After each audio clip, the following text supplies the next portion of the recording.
Hi, it's Sandra here from Create in Spain. How'd you like my little stand here? Very high tech. Okay, today I wanted to talk to you about making the most out of stamps. And I'm going to show you this image.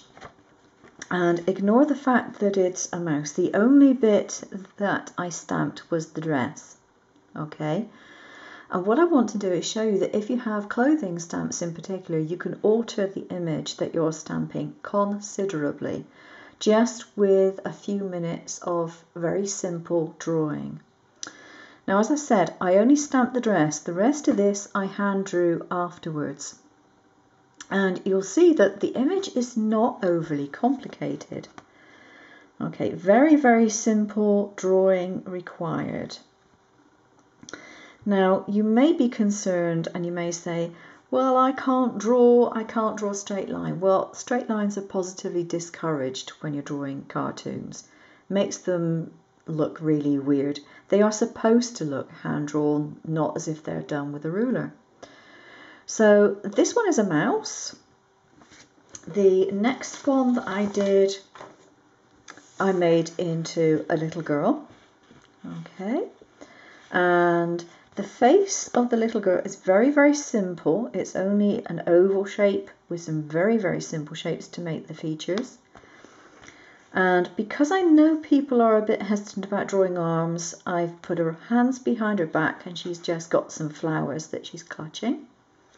And I've given her little chubby legs and very, very clumpy Mary Janes. Now, you know, there's nothing really hard in this. Absolutely nothing. And most of the effect is done with the colouring. Okay?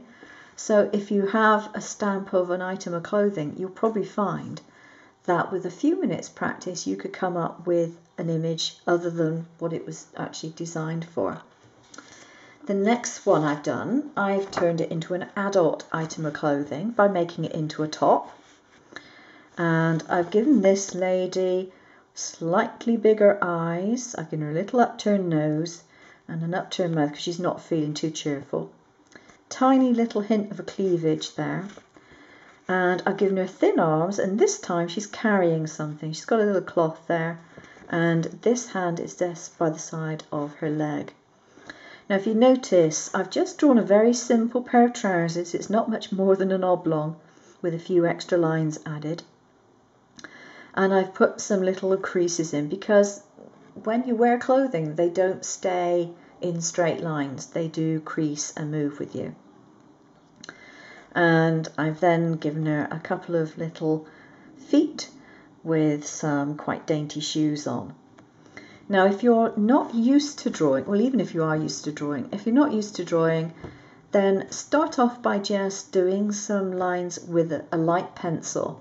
I use a propelling pencil when I want to do sketching, and if you do the lines, you get it as you want it, and then you can go over it with a marker afterwards. That makes it a lot easier, and you can just rub out your pencil lines and no one will be any the wiser if you don't press too hard.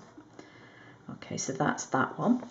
And finally, she's aged considerably. We have an elderly lady here with a permed grey hair and a pair of spectacles. Again, nothing complicated. The spectacles are just circles linked by an arch. I've given her a bigger nose because your nose keeps growing even when you stop. Strange that, isn't it? Nose and ears, I believe, do the same thing. And her head is lower, sunk into her shoulders, so there is less of a gap. You see here, she's got a neck, and she really doesn't. And also, the edges of the jawline are wibbly wobbly to indicate loose skin. And I've given her long skinny arms and just very, very simple hands. You know, there's nothing very difficult about this at all. Now, her dress is also turned into a top because obviously she's fully grown. Given her a simple pair of trousers and some very delicate little shoes with some nice bows on. And she's saying, huh? Me? What did I do? She's looking confused. She's got her arms outstretched. She's looking confused. So all this was done from that one stamp of the spotty dress. Now, I have designed the stamp image. It is part of a set which can be purchased, if you so wish to do so, from a company called stamppress.com. And it is part of a set which has dress up mice. It's got 2 mice, and there's boy clothing and there's girl clothing. And they do free postage worldwide. That is the reference number for the stamp if you're interested. So yeah, look at what you have in your stash and see if you've got any clothing stamps that you could do something similar with. And I think you might be pleasantly surprised that with a relatively small amount of drawing skill, you can turn that stamp into something completely different to its intended purpose. Okay, thanks for watching. Take care. Bye-bye.